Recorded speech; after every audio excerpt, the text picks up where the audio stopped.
पंचायती अखाड़ा श्री निरंजनी से निष्कासित किए जाने के बाद स्वामी आनंद गिरी और उनके गुरु अखिल भारतीय अखाड़ा परिषद के अध्यक्ष महंत नरेंद्र गिरी के बीच तकरार बढ़ती जा रही है।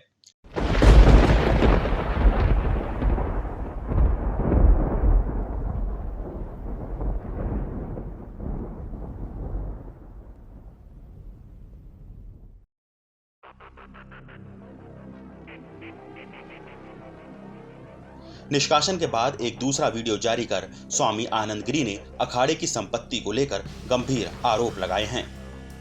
आनंद गिरी ने आरोप लगाया कि संपत्ति के विवाद में ही निरंजनी अखाड़े से जुड़े 2 युवा संतों ने अपनी जान गंवाई है।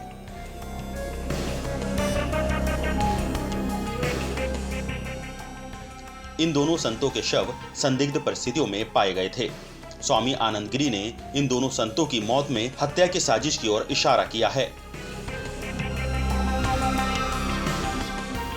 उन्होंने निरंजनी अखाड़े से जुड़े महंत आशीष गिरी जी महाराज और महंत दिगंबर गंगापुरी जी महाराज की संदिग्ध परिस्थितियों में हुई मौत की जांच कराए जाने की भी मांग की है।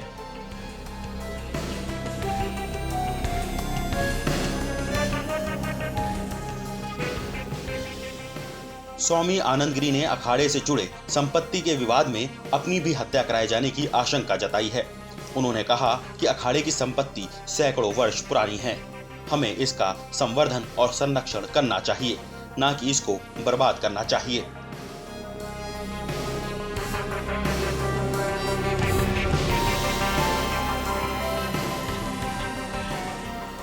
स्वामी आनंद गिरी ने एक वीडियो जारी कर कहा कि अखाड़े की संपत्ति को बर्बाद करने से रोकने को लेकर ही पूरा विवाद शुरू हुआ है। स्वामी आनंद गिरी ने कहा कि अखाड़ा परिषद के अध्यक्ष महंत नरेंद्र गिरी उनके गुरु हैं और आगे भी गुरु ही रहेंगे। ऐसा लग रहा है कि किसी के दबाव में अखाड़े की संपत्ति को वे नुकसान पहुंचा रहे हैं, इसे रोका जाना चाहिए।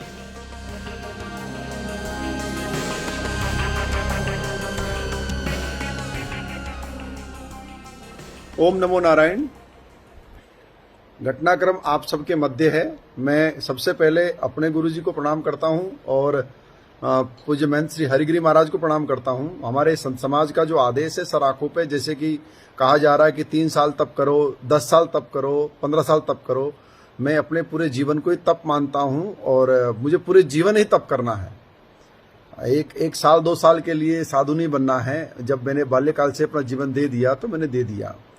और एक बहुत अच्छी बात मुझे समझ में आ रही है कि भगवान राम का जब जन्म हुआ तो जन्मोत्सव मनाया गया और धूमधाम से उनकी छठी मनाई गई, उनका विवाह संस्कार हुआ और फिर उनके जीवन में भयंकर भूचाल आया और वो वनवास की ओर निकले।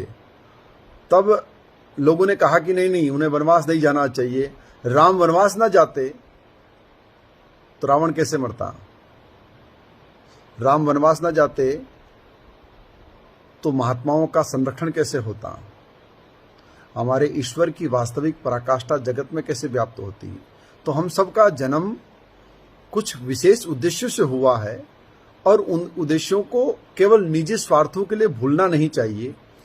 मैं किसी को भी नुकसान पहुंचाने की नीयत से न जीवन जीता हूं और न ही मुझे किसी को भी नुकसान पहुंचाना है। मैंने पहले भी कहा वो मेरे गुरुजी थे, गुरुजी हैं और गुरुजी ही रहेंगे, परंतु मुझे लगता है कि वह किसी के दबाव में है और इन्हीं कारणों से वो मठ की संपदा का नुकसान पहुंचा रहे हैं।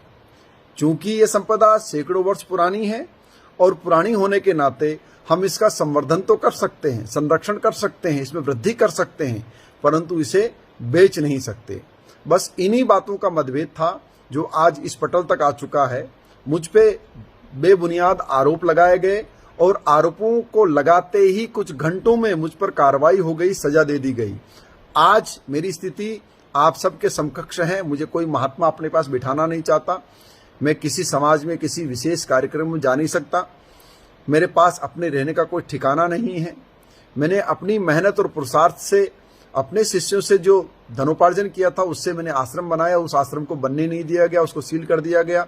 और आज मैंने ये आवाज उठाई है कि हमसे पूर्व महंत आशीष गिरी जी महाराज, महंत दिगंबर गंगापुरी जी महाराज, 2 युवा साधु आत्महत्या जैसी संदिग्ध हालात में उनकी मृत्यु हो गई, उनकी जांच हो, अखाड़ों की संपत्तियां बचे, प्राचीन स्थानों का संवर्धन हो। इस निमित्त जो ये सारे के सारे सबूतों के साथ वस्तुएं सामने आ रही है, इन्हें मैं नहीं कर रहा हूं, इन्हें समाज के लोग कर रहे हैं, ये हनुमान जी स्वयं कर रहे हैं। इसलिए मैं एक बार पुनः आप सबसे यही हाथ जोड़ के अपील करता हूं कि संपत्ति का लालच अगर मेरी हत्या भी करा दे तो इसमें कोई दुराव नहीं होगा, लेकिन मैं शुद्ध रूप से, निष्पक्ष रूप से सनातन का प्रेमी हूं।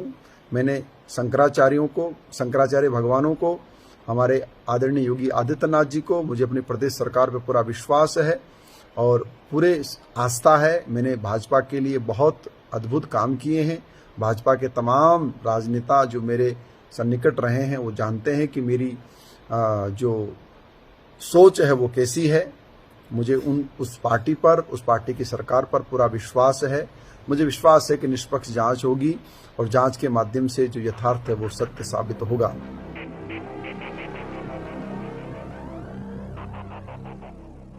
आनंद गिरी ने कहा कि उन्हें आनन फानन में दोषी ठहरा दिया गया और अखाड़े से निष्कासित भी कर दिया गया।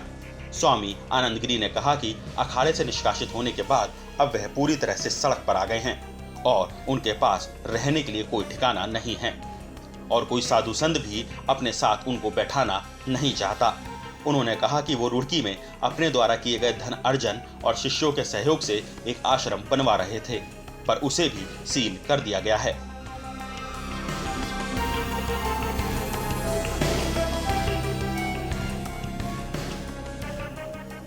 मतलब साफ है कि एक समय नरेंद्र गिरी के सबसे बड़े राजदार रहे आनंद गिरी के पास अभी भी कई ऐसे राज हैं जिन्हें गंभीरता से लिया जाए तो बड़ा भूचाल आ सकता है। वैसे सवाल ये भी है कि अगर उन्होंने कुछ गलत होते हुए देखा तो वो पहले चुप क्यों रहे। बहरहाल अब देखना यह है कि सरकार उनके आरोपों को कितनी गंभीरता से लेती है और क्या कदम उठाती है।